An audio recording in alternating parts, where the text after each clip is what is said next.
దేవుని నామానికి మహిమ కలుగునాక. అందరూ బాగున్నారా? ఈరోజు అందించబడుతున్న దేవుని వాక్యపు సందేశం ఏంటంటే, దేవుని మాట విన్న అబ్రహాం. బైబిల్ గ్రంథంలో ఆదికాండం 22:1 చూసినట్లయితే, ఆ సంగతులు జరిగిన తర్వాత దేవుడు అబ్రహామును పరిశోధించును. ఎట్లనగా ఆయన అబ్రహాం అని పిలువగా అతడు చిత్తం ప్రభువెనెను. ఇక్కడ దేవుడు అబ్రహామును పరిశోధిస్తున్నాడు.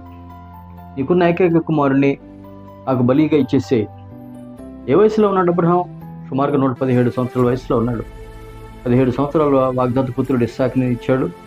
చూడండి, ఆ బిడ్డని దేవుడు బలియమని అడుగుతున్నాడు. దేవుడు ఎప్పుడు కూడా ఇచ్చేవాడు కానీ తీసుకునేవాడు కాదు. అద్వితీయమైన సత్యదేవుడు, జీవం గలవాడు, సృష్టికర్త, ఉన్నవాడు, అనువాడు, మనకి ఏం కావాలో అన్నీ ఇచ్చే, ధారాళంగా ఇచ్చే దేవుడు. దేవుడు మాట అబ్రహాం వింటాడా విండా? నా మాట అబ్రహాం వింటాడా విండా? తన ఏకైక కుమారుణ్ణి, వాగ్దాన పుత్రుణ్ణి నాకు బలిగా ఇస్తాడా ఇవ్వడా? చూడండి ఎంత గొప్ప విషయం అంటే, పనివాళ్ళు పిలిచాడు. అలాంటి ప్రయాణం గాడిదలకి ఎంతలు కట్టాడు. తన భార్య శారతో చెప్పాడు, ఎక్కడికి వెళ్తున్నానండి? ఇదిగో పిల్లడిని మర్యాదేశ పర్వతం మీద తీసుకెళ్తున్నాను, దేవుణ్ణి ఆరాధించి మేము తిరిగి వస్తాము. వాళ్ళతో మాట్లాడుతున్నాడు. దేవుణ్ణి ఆరాధించి తిరిగి వస్తాం.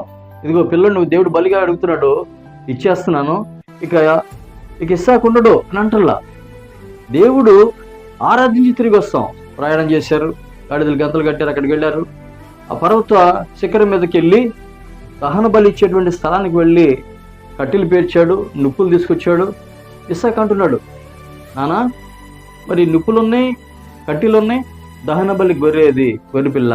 అలాంటి కాలం గొర్రెపిల్లని దహన బలిగా ఇచ్చేవాళ్ళు అన్నప్పుడు దేవుడే చూసుకుంటాడు.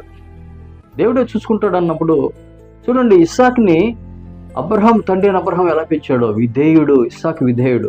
నిన్నే దేవుడు బలియాలన్నప్పుడు ఆ కట్ల మీద ఆయన పనుకొని తన తండ్రి మాటకు లోపడకుండా యెహోవా దేవునికి బలి అర్పణగా ఉండటానికి ఇస్సాకు విధేయుడే. ఎంత గొప్ప విషయం! ఆ పెంపకం చూసారా? దేవుని మాటకు లోబడ్డాడు. ఇక ఆ కత్తి తీసి ఇస్సాకుని దహన బలిగా చంపబోతున్నప్పుడు 10వ వచనం, అబ్రహాం అనే నీ బిడ్డమే చేయబాక, నువ్వు దేవుడికి భయపడేవాడు అని ఇంత విషయమే నాకు తెలిసింది. మన పెంపకం దేవుని మాటకు లోబడితే భూలోకంలో సకల జనులందరికంటే కూడా మనం హెచ్చుగా ఆశీర్వదించే దేవుడు.